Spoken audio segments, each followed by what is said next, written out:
사랑하는 주님, 주님의 부활을 기뻐하는 우리 모두가 되게 하여 주시옵소서. 주님의 부활이 나의 부활임을 믿으며 또한 내가 사랑하는 모든 이웃들의 부활이 되기를 소망하게 하여 주시옵소서. 주님의 부활의 빛이 지금 내 삶을 비추고 있음을 잊지 말게 하시며 전염병으로 인하여 두렵고 갇혀 있어 답답하며 너무나도 큰 변화 가운데 갈피를 잡지 못하는 나와 함께 있어 주옵소서. 주님, 이 시간 예배를 위해 기도합니다. 오직 주님의 말씀에만 귀 기울이게 하여 주시옵고 주님께만 내 마음의 간절한 소원을 드리게 하옵시며 진심으로 주님을 경배하고 찬양하게 하여 주시옵소서. 말씀을 선포하는 자에게 지혜를 주시고 오직 하나님의 뜻만을 전하게 하여 주시옵소서. 말씀을 듣는 자에게 지혜를 주시고 오직 하나님의 뜻만을 깨닫게 하여 주시옵소서. 주여, 고단한 청년들의 삶을 돌아보시옵소서. 그리하여 그들과 함께하여 주시옵소서. 이 시대 가운데 예수의 제자로 산다는 것의 대가를 고민하게 하시고 자랑스럽게 그 대가를 치르는 주의 청년들이 되게 하여 주시옵소서. 그들의 고민과 걱정과 힘듦을 아시오니 내가 너와 함께 있다 말씀해 주시는 이 시간이 되게 하여 주시옵소서. 하나님의 기록된 말씀인 성경이 우리의 유일한 삶의 기준이 되게 하시고 성령님께서 언제나 우리의 유일한 인도자가 되어 주시며 하나님의 크나큰 영광이 우리의 유일한 관심이 되게 하여 주옵소서. 우리 주 예수 그리스도의 이름으로 기도합니다. 아멘.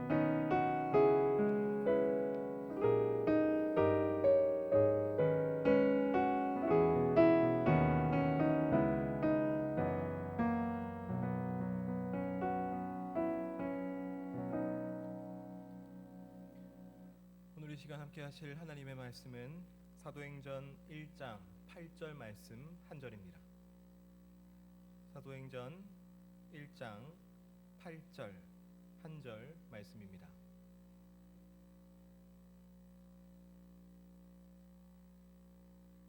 사도행전 1장 8절 말씀 함께 한 목소리로 읽으시겠습니다. 시작. 오직 성령이 너희에게 임하시면 너희가 권능을 받고 예루살렘과 온 유대와 사마리아와 땅끝까지 이르러 내 증인이 되리라 하시니라. 아멘. 코로나 시리즈 8번째 설교이자 부활 주일 후 첫 번째 주일 설교입니다. 저번 주에 우리는 부활에 대해서 함께 말씀을 나누었습니다. 부활이 소망이 되는 이유는 내가 예수님과 함께 묶여 있기 때문이라고 말씀을 드렸습니다. 예수님은 나를 자기 자신과 함께 묶으셨습니다. 그래서 내 힘듦에 동참하셨고 내 고통에 동참하셨고 내 부끄러움에 동참하셨습니다. 그분은 내 죽음에 동참하셨죠. 그러나 그분은 다시 살아나셨습니다. 그래서 우리도 예수님과 함께 묶여있는 우리도 예수님과 함께 살아나는 것입니다. 바로 그것이 우리가 받은 부활의 소망이죠. 그리고 우리 또한 누군가와 함께 묶여있습니다. 예수님께서 우리를 사랑하셔서 우리를 자신과 묶으신 것과 동일하게 우리도 누군가를 사랑하여서 그 누군가와 나를 묶어야 하는 것이죠. 나와 함께 묶이는 그 사람들이 바로 나의 이웃입니다. 그래서 하나님을 사랑하고 이웃을 사랑하는 자는 결국 하나님과 이웃을 함께 묶는 줄이 되는 것이죠.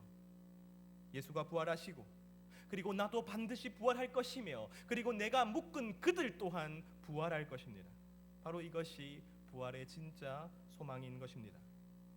그렇다면 예수님께서 부활하셔서 우리에게 주신 첫 번째 명령이 무엇입니까? 똑같은 구절 다시 한 번 더 읽죠. 우리 사도행전 1장 8절 말씀 시작.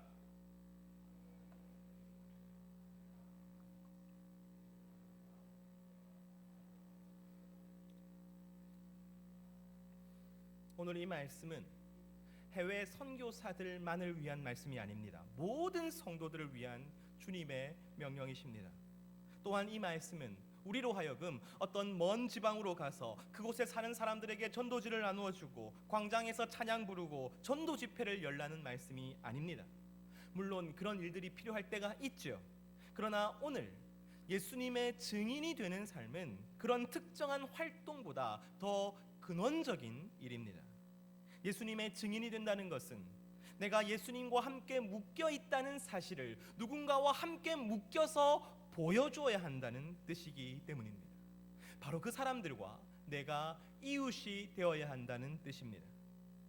오늘 이 사도행전 1장 8절의 말씀을 가장 잘 순종했다고 생각되는 사람이 바로 바울이지요.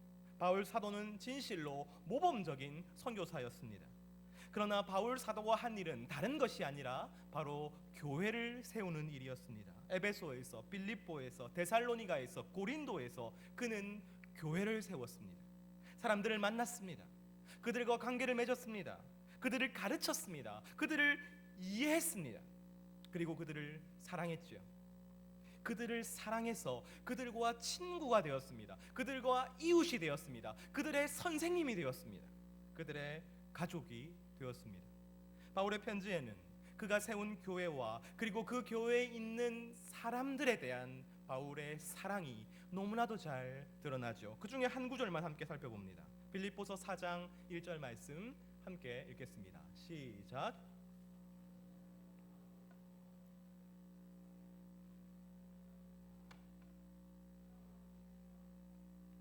그러므로 나의 사랑하고 사모하는 형제들아. 바울은 그들과 함께 하였습니다. 그들의 형제가 되었습니다. 그들의 이웃이 된 것이죠. 바로 이것이 부활하신 예수님께서 우리에게 명령하신 일이었습니다. 하나님을 사랑하고 그리고 이웃을 사랑하라. 내가 너를 보내는 바로 그 자리에서 바로 이것이 오늘 사도행전 1장 8절의 명령인 것이지요. 주님께서 여러분을 예루살렘으로 보내셨습니까? 그렇다면 그 예루살렘에서 하나님을 사랑하십시오. 그리고 이웃을 사랑하십시오. 혹은 여러분을 유대로 보내셨습니까? 여러분 그렇다면 여러분이 있는 그 자리에서 이웃들을 사랑하십시오. 그리고 여러분의 삶으로서 하나님의 사랑을 알게 하십시오.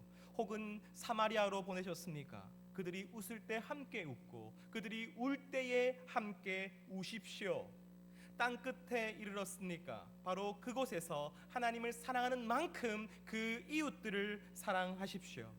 바로 그렇게 서로 사랑하는 사람들의 모임이 교회인 것이지요. 코로나의 시간은 우리의 몸이 어디에 있는지를 알게 합니다. 그 뜻은 우리가 누구의 이웃이 되어야 하는지를 알게 합니다. 하나님께서 나를 어디로 보내셨는지를 알게 합니다. 내가 좋든 싫든 있어야 하는 그곳, 자의적이든 타의적이든 자리를 지켜야 하는 바로 그곳, 설사 교회는 빠져도 그곳은 빠질 수 없다고 생각하는 바로 거기가 하나님께서 나를 보내시는 그곳입니다. 바로 그곳에 내 몸이 있죠. 바로 그곳이 여러분의 땅끝입니다. 그렇다면 바로 그곳에서 우리는 하나님을 사랑하고 이웃을 사랑하는 성도의 삶을 살아내야 하는 것입니다. 우리의 성도됨은 여기 예배당에서 증명되는 것이 아니라 우리가 있는 그 땅끝에서 증명되는 것이지요. 그렇다면 여러분은 얼마나 성도답게 살고 계십니까? 우리는 정말 우리의 일상 가운데서 나를 그곳에 보내신 하나님을 기억하며 살아갑니까? 우리는 얼마나 우리의 삶 가운데서 하나님을 사랑하며 살아갑니까? 우리의 이웃은 어떻습니까? 우리는 혹시 그들에 대한 최소한의 책임을 다하는 것만으로 내 직장과 내 학교와 내 가정에서 내가 해야 할 최소한의 책임만을 다하면서 살고 있지는 않습니까? 하나님을 사랑하는 만큼 이웃을 사랑하기는커녕 이웃들이 내가 하나님을 믿는지 알지도 못하는, 내가 예수를 사랑하는지 알지도 못하는 그러한 삶을 살아가고 있지는 않습니까? 지난주에 설교를 듣고 한 청년이 제게 이러한 피드백을 보내주었습니다. 제가 분명히 이제부터는 나누겠다고 말했으니까 제가 말을 했기 때문에 오늘 함께 나누도록 하죠. 길게 보내지 마세요, 여러분. 네. 제가 생각하는 사랑은 마이너스가 되는 행복입니다. 내가 손해보는 무엇인가가 상대방에게 행복이 되는 것이 제가 생각하는 사랑입니다. 그런데 저는 아직 하나님을 사랑하지 않는 것 같습니다. 스스로 그렇게 하기로 결심한 것인지 잘 모르겠지만 저는 하나님을 사랑하지 않습니다. 하나님을 사랑하는 방법은 정말 어려운 것 같습니다. 절 위해 기도해 주십시오. 하나님을 사랑하는 사람이 되게 해달라고. 그게 필요한 것인지 머리로는 알고 있지만 마음으로는 깨닫지 못하고 방황하고 있는 제가 너무 어리석어 보입니다. 제 뜻대로 되지 않는 마음이 힘이 듭니다. 지난주 화요일 날 제가 받았죠. 사랑하려고, 하나님을 사랑하려고 애를 쓰는데도 그것이 잘 되지 않습니다. 내 마음이 내 뜻대로 되지 않습니다. 하나님의 사랑은 가깝게 느껴지지 않고 하나님을 사랑하기 위해 내가 포기해야 할 것들이 아깝습니다. 내게 마이너스처럼 느껴집니다. 결국 나를 묶고 있는 그것이 예수의 사랑임을 알매도, 이웃의 사랑임을 알매도 그것이 고추장스럽고 무거운 짐처럼 여겨지는 것이지요. 진짜 나는 하나님을 사랑하고 싶은데, 그러나 나는 또한 하나님을 사랑하기 싫습니다. 이 청년을 포함해서 하나님을 사랑하기가 힘든 모든 청년들, 특별히 코로나로 인하여 어려워진, 특별히 신앙을 지키기가 너무나도 어려워진 삶의 현장 가운데 좌절하는 모든 청년들에게 말씀드립니다. 여러분이 진심이라는 것을 알고 있습니다.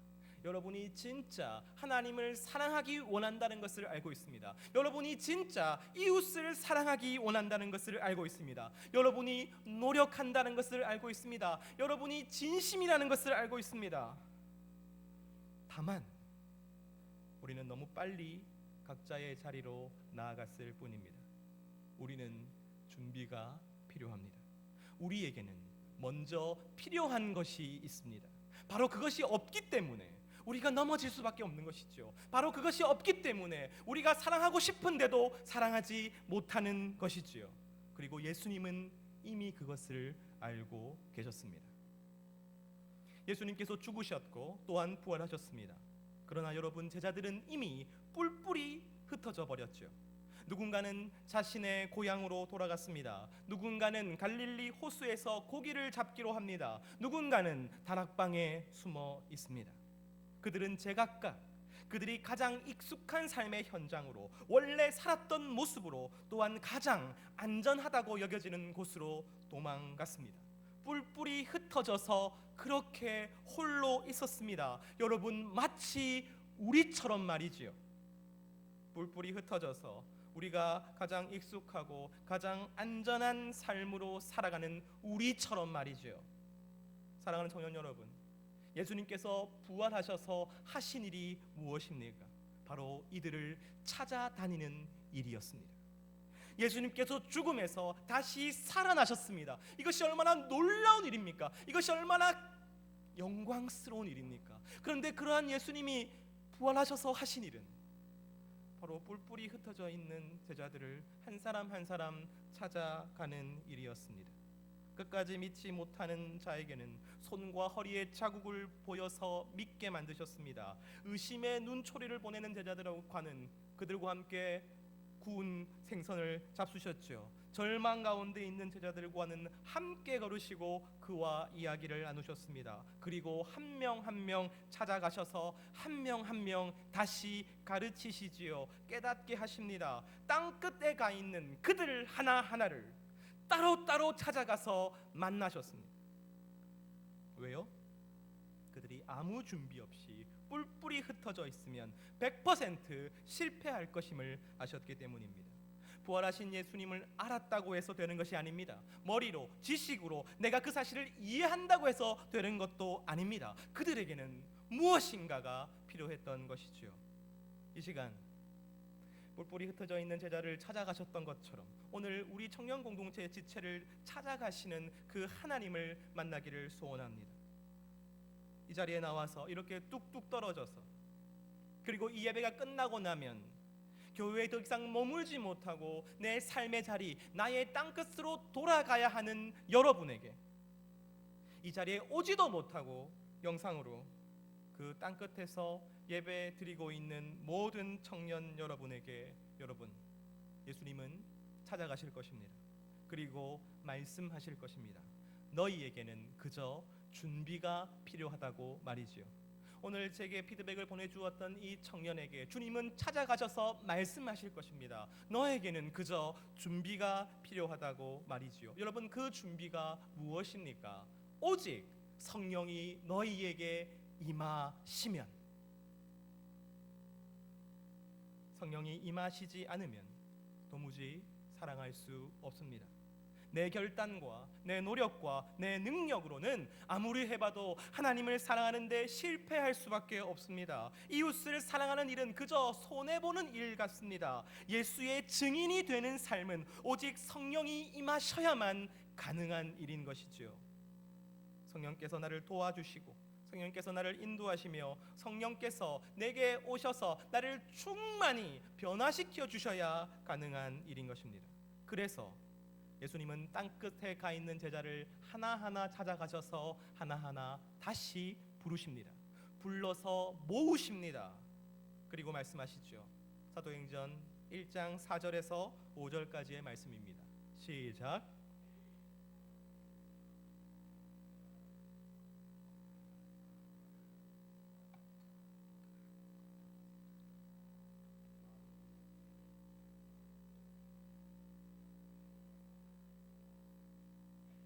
여러분, 성령을 받지 않고는 아무것도 할 수 없습니다.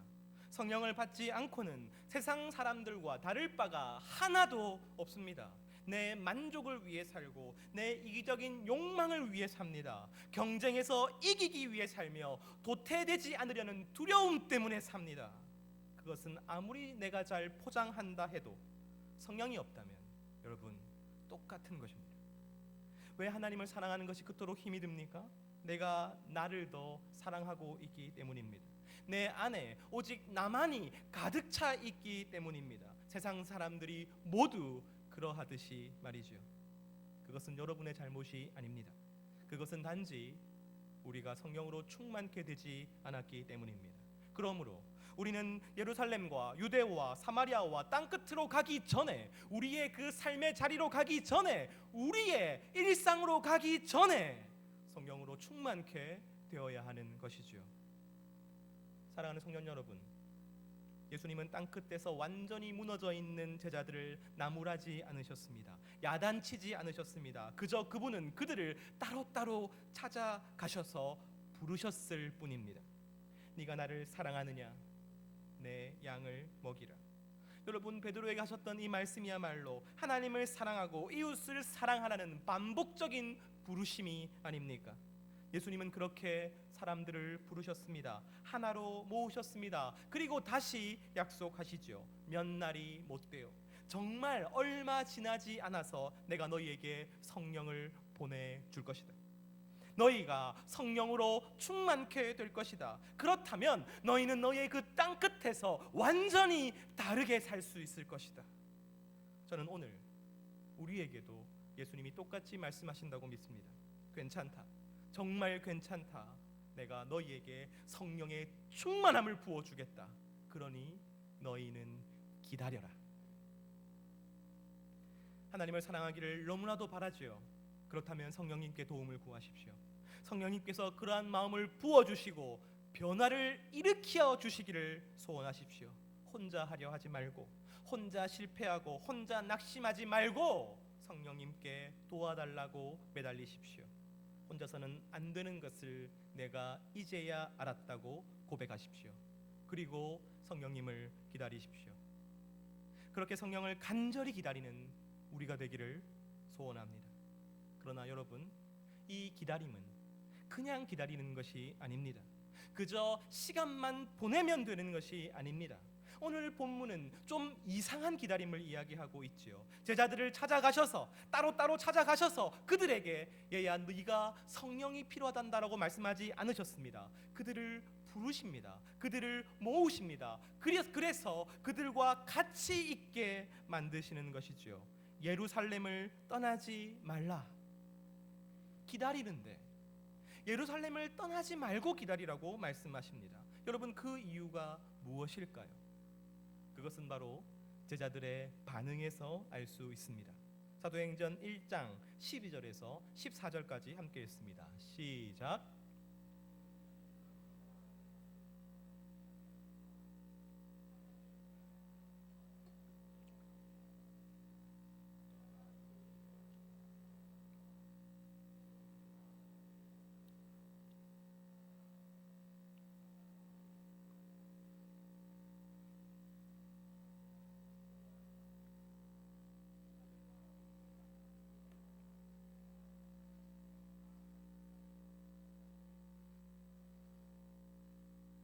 여러분, 이 제자들을 누가 모으셨습니까?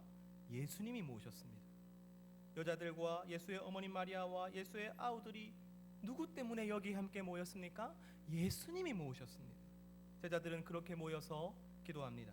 마음을 같이하여 오로지 기도에 힘씁니다. 왜냐하면 제자들은 이 기다림을 그저 팔짱 끼고서 언젠가 이루어지겠지, 주님이 약속하셨으니까 내가 그저 이 자리에 아무것도 안 하고 있어도 주님이 이루어 주시겠지, 그렇게 기다리지 않았습니다. 이들에게 성령은 너무나도 절실한 문제였습니다. 한시라도 어서 내가 그 성령의 충만함을 받기를 원했던 것이지요. 그래서 이들은 갈급하게 기다립니다. 마음을 다해서 기다립니다. 소원했고 간구했고 요청드렸습니다. 바로 그것이 기도였던 것이죠. 주여 내게 성령을 부어 주시옵소서. 우리의 기다림도 마찬가지입니다. 하나님을 사랑하고 이웃을 사랑하는 삶은 오직 성령의 충만함이 있어야 합니다. 그리고 성령의 충만함은 기도로서 기다리는 것이지요. 다른 것으로서 성령을 기다리지 못합니다.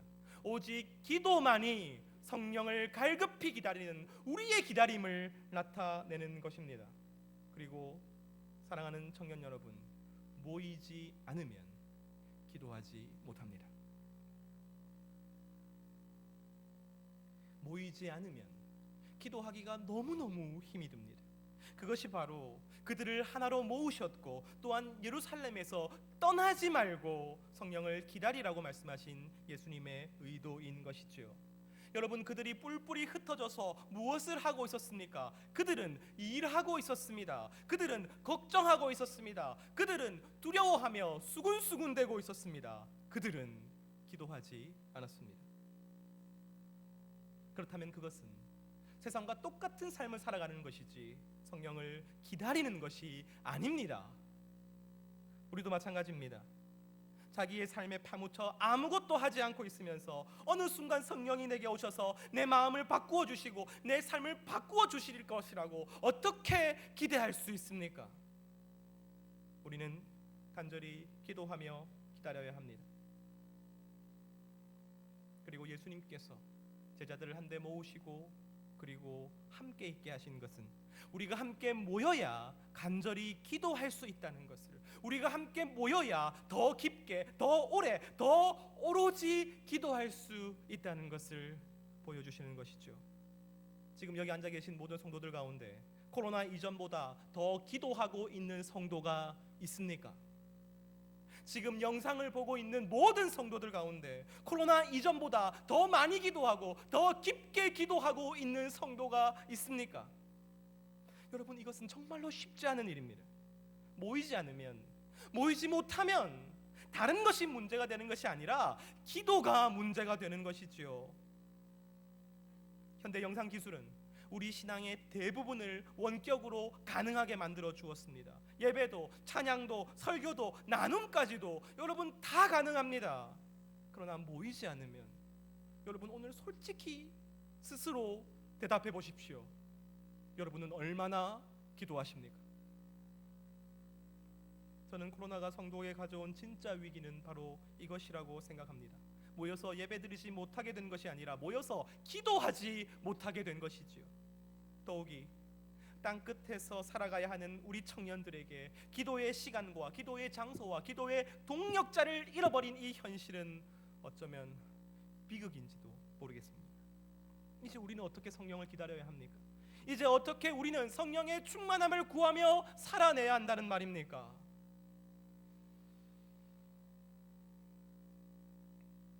순장들을 통해서 따로 또 같이 그 기도의 폼을 받으셨는 줄로 압니다. 여러분, 그것으로 택도 없습니다.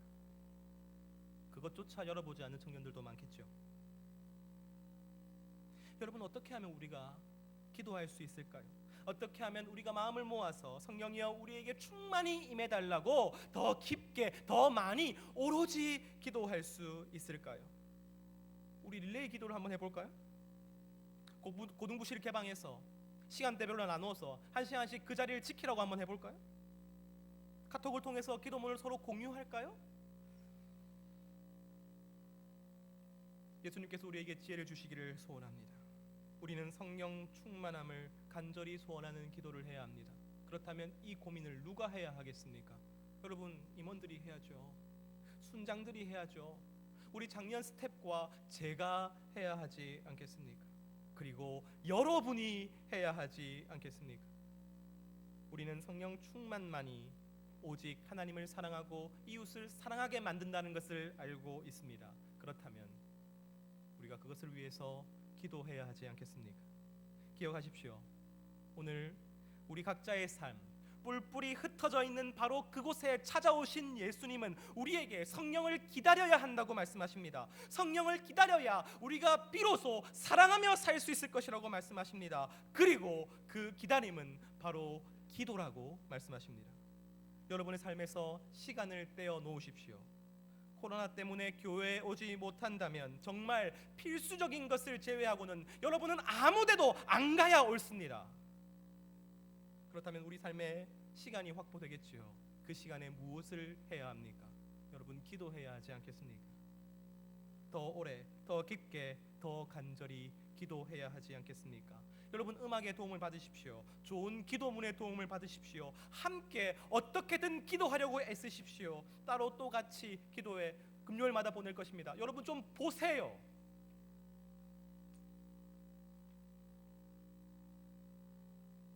예수를 믿는 모든 성도의 마음에는 이미 성령이 계십니다. 그 성령님께 내 삶의 문제를, 내 삶의 걱정을, 종국에는 내 삶의 전부를 맡기고 성령이 나를 인도해 주옵소서라고 기도하는 여러분들이 되기를 간절히 소망합니다. 성령님께서는 나를 위로해 주십니다.